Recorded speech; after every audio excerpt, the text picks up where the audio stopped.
Did you know that parents rank financial literacy as the #1 most difficult life skill to teach? Meet Greenlight, the debit card and money app for families. With Greenlight, you can send money to kids quickly, set up chores, automate allowance, and keep an eye on your kids' spending with real-time notifications. Kids learn to earn, save, and spend wisely. And parents can rest easy knowing their kids are learning about money with guardrails in place. Try Greenlight risk-free today at greenlight.com/getstarted. That's GREENLIGHT.com/getstarted. And so I said to the guy on the phone, I said, look, I know how to adjust a VR head strap, okay? This is a product fault. And what did he say? Well, that's when he started crying. Another one? I know. Dude, can you push? What did he say? He said he tried pushing. Nah. Guys, what's going on? What the hell happened to Eli? Yeah, it's his essay. This is his essay? Yeah, I mean, think about it. What was Eli's last essay? Controversial modern art? Right, which is what category? I don't know, like a listicle he read? Right, and the one before that was failed products, which is another listicle. So I don't... Oh, what do you... I'm saying all our essays have a pattern. What? No, they don't. Book you read, Bill Bryson almost every time, then 80s something, and then ancient something. That's not my... That's my pattern. Okay, Mr. Ice Story Explosions. At least mine has more than 3 phases. Hey! Guys, that's not the point. What does this have to do with Eli doing whatever this is? So, yeah, Eli has the most complicated pattern of all of us. Not a compliment. It's pop culture, then conspiracy theory, then straight up lies, listicle, and then head up his ass, literally. Oh, that's his ass. I was wondering what's going on there. Right, you know, it's hard to tell when he's all curled up. Yeah. Like, So who's his essay about anyway? the poet Ben Jonson. How come you guys can understand him? Yeah, you podcast with Eli long enough, you kind of get used to it. That tracks. He's not starting a podcast where you make fun of fan fiction just so he can understand you when you have your head up your ass.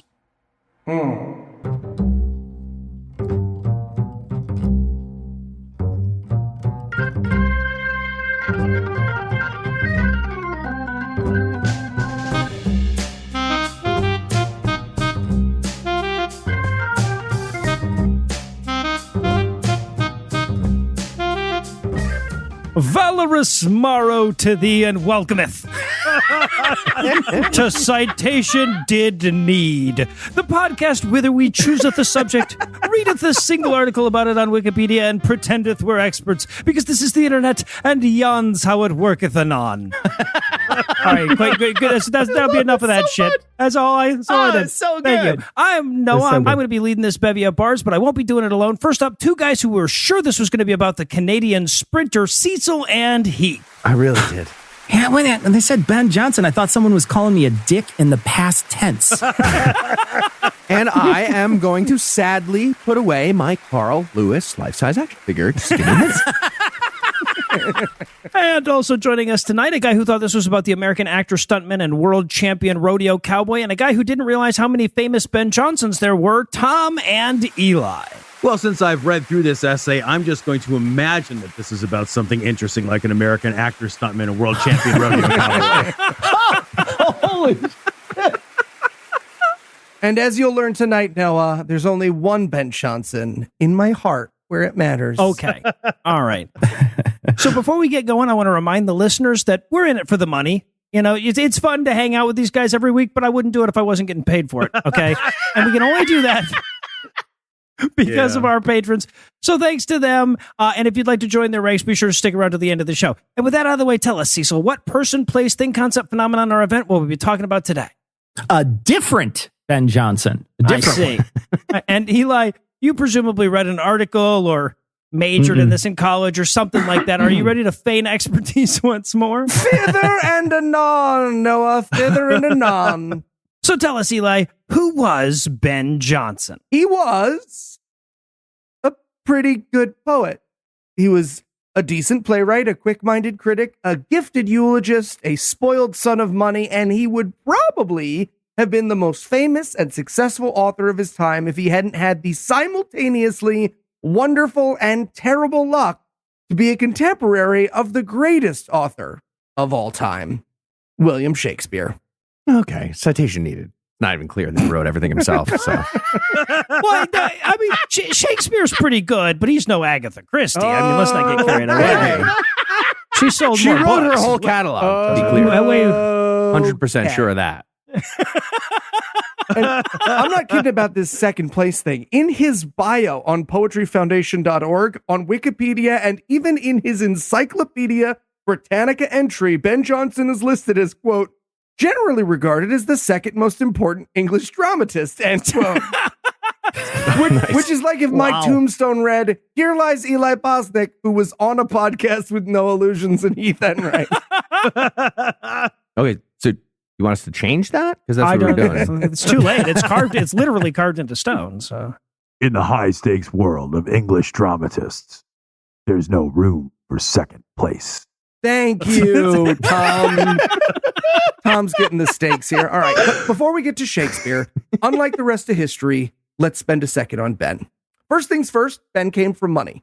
Jonson claimed that his grandfather served King Henry VIII and was a gentleman, a fact that Wikipedia affirms for us by assuring us that, quote, that is attested by the 3 spindles, rhombi, in the Jonson family coat of arms. One spindle is a diamond-shaped heraldic device used by the Jonson family, end quote. okay, so maybe I'm naive, but if you're trying to convince me somebody came from money, the existence of a family coat of arms does the fucking trick. Okay, diamond-shaped heraldic rhombi spindles or no? Yeah. Yeah, okay, I'm there, Noah. But also, I would love to see other coats of arms for the non-rich. Just like a hubcap with a Pall Mall and a Bud Light crossing over one another. And then like the motto floating in the banner across the bottom just reads like, Carnies now, Carnies forever. But in Latin. Sure, you know? yeah. Obviously. Yeah. Is that a Spuds McKenzie rampant? Like, what is happening there? Side note, Me and Cecil had the same family crest, I think. Yeah. So, side note, there is no consistent spelling of Ben Jonson's name, which, can I say, rules when you spell like I do. But yeah, because throughout Johnson's history, a tough one. It's a really tough one, yeah. yes, it is. As silent Son of John. letters. Anyways, Johnson. throughout history and even in his own record, he spells it Jonson, Johnston, so you can pick your favorite. So anyway, gentleman of the court or not, Jonson's birth father was a Protestant, which meant that when Queen Mary rose to power, he was sent to prison.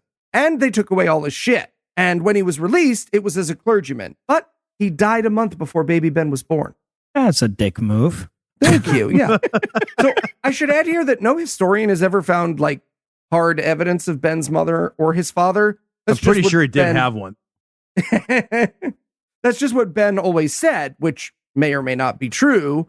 But he also may have been making up for the fact that his mother's second husband was definitely a middle-class bricklayer, and we have lots of proof of that. Now, don't get me wrong. Nothing wrong with being a bricklayer, even though the middle class in Elizabethan England was a lot wealthier than what we mean by middle class today. But as we'll later discuss, a tremendous amount of Jonson's identity and pride was wrapped up in being a nobleman of good blood and good education and good upbringing. So you can see why he might fib.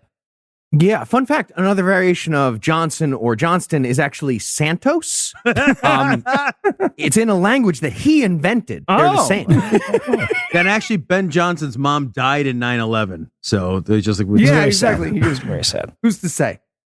And the good education forget. part is at least true. Ben Jonson attended school in St. Martin's Lane in London, and then later a family friend paid for his studies at Westminster School, where he befriended antiquarian, historian, topographer, and officer of arms William Camden, who the nerds in our audience will recognize as the author of Britannia, the first chorographical study of the British Isles and Ireland. Side note, chorography is an almost extinct genre of literature that I cannot recommend enough if you have mental illness like me, because it's just lovely and soothing, and absolutely nothing happens in it. Just people used to just go to Ohio, describe what they saw, do their best at a map, and that was a fucking book. It's the best. It's the best photography. He majored in travel blogging? Right, yeah, What are you right. talking- We still, you're describing all the parts of the internet that don't piss Tom off, Eli. Fair. There are no parts of the internet like that, no. That's very I also Anyway. just want to note that Eli wrote himself phonetic pronunciations spelled differently in each time. He did. Sometimes He did. I need it. For I need One it for sentence me. apart. Yeah. One Yeah. sentence apart. Anyway, from Westminster, Jonson went to Cambridge, but much to his shame, he had to drop out early to take over his stepfather's profession, laying bricks, which were made out of poop, where nobody ever went anywhere and therefore never wrote any delightful books about what everything looked like. As I gaze upon the melancholy roustabouts of Britain, shut the fuck up and lay the goddamn shit bricks. What are you doing? Are you writing? You're the worst. Could he just done what everyone else trying to be a writer does? Like get a real job, never really write anything past the rough draft stage, and then still put wordsmith in your online bio. Woof. There's an amusing story from this period, which is almost certainly not true, that during his time as a Mason, Jonson built the garden wall at Lincoln's Inn. So Lincoln's Inn is a fancy boy lawyer bar and has been for a very long time. According to the story, Jonson would overhear the arguments from outside, get distracted from his work, and head inside the bar to join the debate. As a result, he didn't finish the wall until a month after it was due, and he was not paid for his work. He was, however, offered admission to the club. Okay, I think it's adorable that you still feel the need to tell us that the thing you're about to say probably isn't true. I just think it's cute. Just Very that's when it sweet. is. To be fair to Ben Jonson, if you are a shit bricklayer, you're only going to be able to get 1, maybe 2 bricks a day if you're lucky. So from there, Jonson joined the military, where England was helping the Dutch rebel against the Spanish. While serving, he killed a Spanish soldier in single combat and took his swords as trophies. This would not be the poet's last murder. Shortly after he returned to England, Jonson was married. Jonson rarely wrote about his wife, describing her to one friend as, quote, a shrew yet honest. His first child, a daughter, not a super loving guy. His first child, a daughter, died at 6 months old. Their son died at age 7 of the plague, about which Jonson wrote the heartbreaking and beautiful poem On My First Son, which, true story, I intended to include in this essay as like a, look how good he is at writing poetry, but I'm a crazy person and I can't read it out loud or even to myself without hysterically sobbing in the middle of our comedy podcast. So I'll just leave it for our audience to check out. Okay, so I went and I read that poem that Eli was talking about. And yeah, okay, it's really sad. It's pretty beautiful. But right before the end, he rhymes, here doth lie with piece of poetry. And I laughed for a while. So the Jonson had one more child who also passed away, though it's not clear at what age, and it appears that Jonson and his wife lived apart for the rest of their lives. Now, a few books speculate that this is because he began an affair with a daughter of a duke he was living with, but Jonson attributed the separation to the loss of their children, saying in the letter he wrote that, quote, hearts had mended yet not together. Kind of shitty that he didn't write poems for the other dead kids, though, He did right? not, no. Okay, on that topic, Noah, fun fact, I wrote my first son a children's book with him as the central character, and then I had it illustrated and custom bound, and then 8 years later, when my second child was born, I bought him some Lego. Sure. And the second kid's happier with the For Lego. sure. The Legos. Yeah, are Yeah, Legos. no, Yeah. I can see that though. Anyway, it's after the military that he decides he's going to be an actor and a playwright. And it is here that he will find his life's work, as well as one extremely talented pain in the ass. All right, well, there you have it, folks. Eventually, something is going to happen. And with that assurance, Jesus Christ. we'll take a quick break for a little apropos of nothing. You knew who I was when you married me.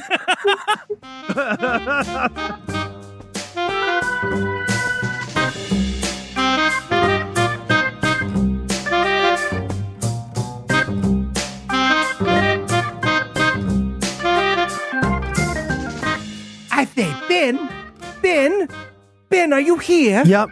Yeah. Hey, Will. How's it going? Oh, terrible, Ben. I am hit with melancholia once again. Right. Yeah. Sorry to hear that, man. So, like, what's bugging you? It's my latest sonnet to the Dark Lady. It has received no reply. Yeah, that's probably because you published it publicly, and also she's married. Oh, Ben, I appreciate your comforts. You always know just what to say. Cool. Yeah, no problem. Well, you probably got to go, right? Oh, So, no. I'll I just came also- by for you to read my Okay. newest play. I call it Hamlet.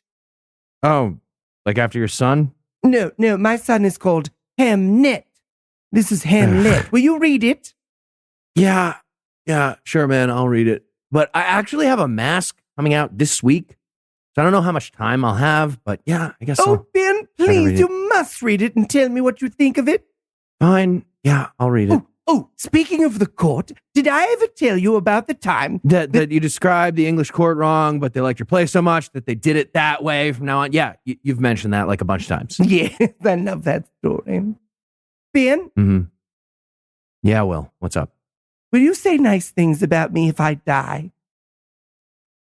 I'm going to tell people you were like 12 guys. What? I mean, yeah. Yep. I will do that.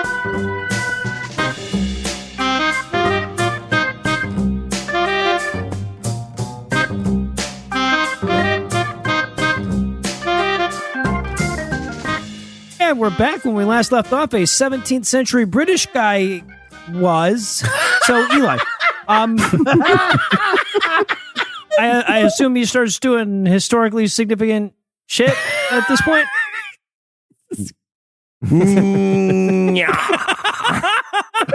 All right. So Ben's back in England. He's got the blood of a Spaniard fresh on his hands. And his first big role as an actor is, fittingly, in a play called The Spanish Tragedy by William Kidd. Fun fact, The Spanish Tragedy, at least according to Wikipedia, is the first revenge tragedy in English literature. Okay, Heath's fun facts are just way more fun. Thank you. I was Each thinking of those that, yes. are good. Either way, it lands him a job as a playwright and actor in residence with a company called the Admiral's Men. But he wasn't writing for them long when he caused a scandal. In 1597, he and Thomas Nash wrote a satirical play called The Isle of Dogs. Now, not much is known about this play. Will you calm down and it just tell us what's happening? No. I love this. This is what I did all through college with other me's. And then I sold toys and now I'm here. spent You have like to let me do $250,000 on this and I'm excited. Shut I up. did. I could have an apartment in New York. You have to let me be excited. That's all I have. Anyways, not much is known about the play, except it probably satirized the eponymous Isle of Dogs, which was the nickname for a small peninsula on which the Queen's counselors very famously met to discuss her business. Whoever it made fun of, the monarchy came down on it hard, throwing Jonson and 3 of the actors into jail for almost a year for writing/performing it. Okay, so that seems like a harsh punishment to a playwright and actors, but as a person who's had to watch a Ben Shapiro movie for work, like I feel like we need to see the fucking play before we decide how justified this was, right? And if that's not juicy enough for you, a year after their release, Jonson killed one of the actors he was imprisoned with in a duel. Now, historians disagree on what they were dueling over. My bet is, hey man, your play got me sent to jail for a year. Mhm. But either way, Jonson killed the guy all the way dead, and he was, of course, charged with manslaughter. But he escaped charges with one legal trick I cannot believe is real, called the benefit of clergy. What's the benefit of clergy? So, the benefit of clergy was... Eli, As far what's as the I can- benefit of clergy? Thank you. Oh, well, since you asked, I wasn't going to go into it. Benefit of clergy was, as far as I can tell, a legal loophole that allowed priests to get out of crimes by basically saying, like, hey, I'm a priest. There's gold fringe on the throne or whatever. I can only stand trial in an ecclesiastical court. Okay, so RIFRA. Weirder It's RIFRA. We've had still- RIFRA forever. It's RIFRA, yeah. Weirder still, the test to prove that you weren't just, trying to get away with murder is that you had to read from the Bible in Latin, since, of course, only clergymen could know Latin. So Jonson just shows up in a priest robe, gives up all his worldly belongings. No, he didn't. Brands a T on his thumb, says some Latin, and they let him go. Okay, just circling back to the human branding real quick that Eli said really fast and then just moved on. That's a real thing they did. They'd brand a letter on your hand so nobody could use that one simple trick with the clergy thing more than once. So even the legal system of 1597 was like, yeah, you're all a bunch of liars and religion's dumb, but you can have one free murder, I guess, but only the one. And look, faking it or not, Jonson stuck to the bit and remained a Catholic for the rest of his life. Anyway, blood of an actor freshly washed off his hands. It's time for Jonson's big break as a playwright with Every Man in His Humor, a comedy about people trying to fuck each other and kill each other because they're filled with too much of different kinds of bile. It ends, I shit you not, with a judge sentencing everyone to calm the fuck down. It's a weird moment when you hit that threshold of bile and you go from fucking to murder, like as a transition all of a sudden. Especially when both people hit the mark at the same time, I would imagine. That's like, Oh, yeah. Yeah, sure. But I get it, though. I That's a myth dated that enough never Wiccan chicks to know that there is a volume of shit where you go from wanting to fuck to wanting to murder. So, like, I get it. Like, it checks out psychologically, is all I'm With saying. that synopsis, I am beginning to understand why there's such a wide gulf, though, between best and second best playwright of the Elizabethan era. yeah, like Yeah. Carl Lewis and Ben Jonson. Exactly. So it was in that play that Jonson cast a young actor and wannabe playwright by the name of William Shakespeare, who we'll get back to in a moment. So the next few years of his life, Ben Jonson was the drama. Am I the drama? No. Ben Jonson was the drama. is And thus happening? began one of my favorite periods in literary history, the War of the Theaters. It was basically where Ben Jonson and a bunch of other famous playwrights at the time wrote mean, so-called satirical plays about each other back and forth for 3 years. Okay. I love how fucking excited Eli is about this entire story. And Eli, I will tell you again, as I've said many times, if you want to make your Twitter into a musical, I'm 100% on board. I love that idea, and I'm with you. You know, an endless series of inside jokes aimed at no one outside the scant few with nothing better to do but involve themselves in the petty squabbles of the floof poof elite. Actually, I understand Eli's love of this guy. It makes sense. to come Thank together. you. Yeah. Tom's getting it. So I would love to go into the details and the back and forth in the War of Theaters because they are delicious. But sadly, my coworkers inform me that they would be legally required to wedgie me to death if I do. So I will skip them. The point is, the whole thing ends with a truce when the new king, James I, rises to power and a whole bunch of playwright jobs at the court open up. We're still wedging you over this essay. We're not, it's not going to be to death now, but I want to be clear about that. Side note, for those of you wondering, Shakespeare didn't ever really get sucked into the War of Theaters, primarily because he was just starting out, but he did comment on it. In Hamlet, Rosencrantz and Guildenstern make obvious reference to this drama, which they summarize by saying, quote, "Oh, there has been much throwing about of brains," end quote. Now we rely on the NFL to do that. They Anyway, this truce goes really well for Jonson, and he quickly becomes King James I's favorite playwright. Specifically, he writes a lot of masks for the king's consort, Anne of Denmark. For those of you who don't know, Eli, what's a mask? oh, I'm glad you asked. For those of you who don't know, masks are like the TikToks of plays. A lot of musical numbers and spectacle. Cool. Not a lot of plot. A lot of spyware. A lot of Owned by the spies. Chinese. Yeah. But Jonson is great at them, and he wrote a bunch. In fact, in 1616, Jonson started receiving a yearly pension of 100 marks, leading many to call him England's first poet laureate. Well, TikTok laureate, right? Like, you got a podcasting fellowship. Let's relax. It's a legitimate job, Mom. I mean, Heath. I mean, Heath's mom and dad. Sorry, Noah. Who are we talking to? There was a time in history when poets were the rock stars of that age, but that was also the time when the bricks were made of shit. So I guess you take what you can get. Yeah. But just because he was in with the king didn't mean he still wasn't getting into trouble. Despite the king's favor, Jonson went to jail for a satirical play again. He had several more plays shut down over controversy, and he got in a lot of trouble for attending a dinner with and later providing state's evidence against the leader of the gunpowder plot, Guy Fawkes. Okay. I think I have mixed feelings on that. Like, I'm all about anti-fascist resistance, but also every single person I've ever met with like a Guy Fawkes mask or a t-shirt with that. Yeah. They told me about the Fed being a Ponzi scheme within like 10 seconds of talking. So like, I want some of them in jail at least. Yeah. I used to have that picture as my profile picture. God damn it. Anyways, yeah. Between 1605 and 1620, Jonson does his greatest work. This is when he writes the plays that you've maybe heard of. No. Volpone. Nope. And The Alchemist. Nope. As well as a bunch of other ones, Mm-mm. including one I had never heard of till I was writing this essay called "The Devil is an Ass." Yeah, they've never heard of these plays. I'm just gonna go ahead and tell you, Eli. Literally, no one listening has ever heard of those plays. One or We're going to get one. an email from Eli's mom. Yeah, exactly. You know, she won the Lee Bennett Hopkins Award? She did. know that. Really? And they don't just give that out if you haven't read Ben Jonson's plays, just so you know. If you're hoping for one later. Anyway, he's so famous, he goes on national tour being a famous guy. Like, he's not writing, he's not reading or anything. He's just showing up places and people feed him and give him money and ask him questions. Yeah, he's a travel blogger. And at that point in history, it was pretty easy to get to parts unknown. Yeah.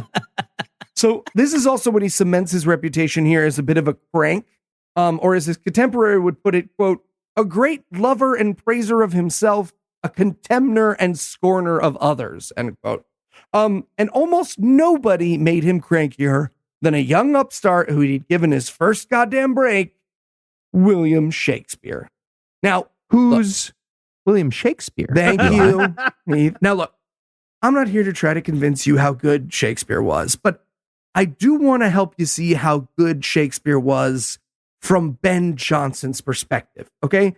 The characters in Ben Jonson and everybody else's plays at the time are named like Well Done and Bad Farts and Don't Trust This Guy, He's a Jew. And they come on stage and they're like, oh, I have too much black bile, I am angry. And then they get stabbed by God with a sword. It's not subtle and it's not very good. Sounds like the book Heath wanted Catcher in the Rye to be, actually. Okay, thank you, Cecil. Exactly. So, like, if Holden's in the middle of harassing a bartender or like whining about the steak at his fancy prep school, and then God literally just side tackles him and stabs him with a sword, the end. Amazing book. That could happen at any moment in that book. You're and right. I'd be like, this is You one of are your right. books. You are Okay. right. It would be amazing. Well, the point is, nobody was doing that yet. But John Lennon would still be Shakespeare, alive. He just writes about people, right? Like the characters are still epic and they're still funny and sad and powerful and awful, but they're also recognizable human beings. And crazy as this sounds to a modern audience that is used to it, William Shakespeare's the first playwright to write about the experience of being a person. And he does it in verse. He invents the human experience as we know it with his hands tied behind his back, hopping on one foot to a rhythm only he can hear. And that is cool as shit if you're not the most popular playwright of the time and fully aware of how fucking good the competition is. You're not Ben Jonson. Yeah, that's rough. Well, so I mean, we should point out that Shakespeare, like he just made up fucking words. That's cheating. That's technically cheating. He was just making words up left and right. Yet also not for nothing, but again, just listen to what Eli said there. The bar here for being a great writer was set at write stories about people rather than like cartoons. That was the big innovation. Yeah. Bricks were made of poop, Tom. It was an earlier time. The other thing you have to understand about Ben Jonson's frustration and jealousy is that Shakespeare is pop entertainment, right? He wasn't allowed to write masks for the court. He wrote plays meant for giant theaters where most of the people were eating oysters and drinking beer and pissing right where they were standing. Like, Really? you know how the Fast and the Furious movies aren't the greatest works in the English language? All right, look, I know that movies are technically considered literature. But I do want to point out that with rare exception, no, they fucking aren't. Exactly. Okay, exactly. Yeah. So I also do not know how those aren't the greatest works in English literature. in the past well, they're 50 years. not generally considered the greatest works in English literature. Well, here's Ben Jonson showing up to Fast 10, and it's fucking Hamlet. And the poor people are like, woo, Fast 10. And poor Ben Jonson's like, fuck, it's fucking Hamlet. So there's Ben, past his prime, living off the favor of, at this point, the king's dad, and watching William fucking Shakespeare, this kid who he had hired for his first part, pull the pinnacle of art just fucking out of his ass. Do you know how long it took Shakespeare to write Romeo and Juliet? 2 weeks. 2 weeks. Seriously? It took me 2 weeks to get over Bullshit. COVID. Wow. You asked me, they both end in tragedy too. So Okay, also, I'm not loving that I'm the fucking Ben Jonson of my work life. That's not great for me right now, just emotionally. Except I'm actually way less talented and successful than Ben Jonson. So I'm not even the Ben Jonson of my work life. Fuck. Heath, you haven't killed anybody or been thrown in jail for a Skeptocrat headline yet. So, like, in some ways, you're more successful. Exactly, huh? Thank you. And look, Ben Jonson is watching this, and we know because he writes people letters. He's thinking someone's going to fucking notice this kid who I have not been very nice to is the next big thing. Hell, even the idiots with the oysters trying not to piss on their shoes are starting to notice. And then Shakespeare dies.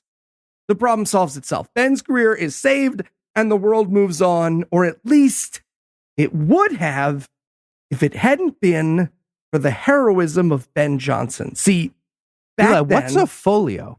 thank you. Back then, there were very few, if any, scripts of plays, right? If a playwright got famous enough, the court or a wealthy patron would commission something called a folio, thank you, Heath, Okay. where you would literally rehire the actors from the play to come say their lines so someone who knew how to write could write it down and print it out. But again, very few playwrights had this privilege. Right? One, because having anyone write anything was expensive as fuck. And if it was a famous enough playwright, these were probably the most famous actors of the day, right? So imagine having to rehire Al Pacino and Robert De Niro so that there was any written record of the movie Heat. That's what had to be done. And nobody was going to do it for William Shakespeare. Okay. Heat was pretty good, but you went with Heat instead of The Godfather too? Right? Right? Or Righteous Kill? I mean, come on. Heat. Wait, Devil is an ass? But I am so confused, Eli. It's 1597, right? And then a playwright does what? Like imagines a play in his head and then memorizes his imagining and then teaches the words to each actor by himself and then they memorize. It doesn't start off written. So the play, Seriously, does it really not? So fun fact, it actually, what happens is the playwright, he has one copy that he writes, but most of it isn't like all the way written. What he does is he goes to people and he's like, hey, you know how we have the little like rhyming buppy, buppy, buppy, buppy? He goes to them, sometimes not in order, and he's like, buppy, buppy, buppy, buppy. And they're like, all right, buppy, buppy, buppy, buppy. And he goes to the next guy and he's like, buppy, buppy, buppy, buppy. And that's how they memorize it. There's no scripts. There's nothing in hand. He just fucking buppy, buppies at them until they all kind Seriously? of know the play. Yeah. Yeah, but Like- he has the script. Like Yeah, but he doesn't make other copies. Like he doesn't let anyone else touch. Like Spycraft? Exactly. Because if you had the script, you could just steal it, do your own production. Anyways, Okay. Iambic Spycraft. Cool. Go ahead. well, I'm glad you bring that up because so the question is, why doesn't Shakespeare have a folio, right? And the first reason is that Shakespeare died suddenly and young. The second reason is that a kind of sort of spycraft record of his work already existed called a quarto. Now, a quarto was when you didn't hire Robert De Niro to come tell you what he said in Heat. You'd hire background extras in that diner scene to tell you what they heard Robert De Niro say in Heat. Okay. And as you can imagine, quarto versions of Shakespeare's plays, Budget folio. Excellent. Yes. For example, this is Hamlet's famous to be or not to be speech according to the quarto. Quote, to be or not to be? Aye, there's the point. To die, to sleep. Is that all? Aye, all. No, to sleep, to dream. I marry, there it goes. End quote. That's amazing. Okay. I think we should make a quarto of us reconstructing Atlas Shrugged as Absolutely, best we can. yes. based on It's seeing a pirate. R. Exactly. There you go. I mostly Farmer's just want to market. hear Cecil do the Boston lady voice as the recounting of Atlas Shrugged. Exactly. And I have to point out that Fucking train line. I don't fucking know. They fucking like the tunnel or something. exactly. Fucking Cuffy Miggs. I don't know. These names don't make any fucking sense. And that would have been all the record we had of Shakespeare if it hadn't been for Ben Jonson. See, despite a lifetime defined by his ego and his jealousy, Jonson is instrumental in putting Shakespeare's folio together. He connects two of the publishers and convinces them to work together. He provides funding from his own salary, which is not huge at that point. He contributes a poem as the introduction and heavily pressures the new King Charles to toss in a couple bucks to his distribution. I want to be clear. I actually think Wikipedia and historians in generally do a really bad job of conveying how important Jonson was to the construction of the first folio. And there are good reasons for this. He's not one of the publishers or the actors that did the actual recitation and writing of the work, and that was the majority of the work. But he put their asses in the room. Anyways, there's a book, Ben Jonson, A Life by Ian Donaldson. It's not a perfect book. It's got a lot of bullshit in it. That's why it was my main source. But I do think he lays out a very good case for how instrumental in the folio Jonson was that other historians have overlooked. Okay, when I said I wasn't going to wedge you to death, I didn't know you had an opinion on this. Okay, I just want to say that was conditional. It's fair. It's fair. And see, this to me is what makes Ben Jonson so heroic and tragic and worthy of our attention. Not just because he was a great poet in his own way, but great as he was, he recognized that he was lucky enough to share something better than what he could do with all of us.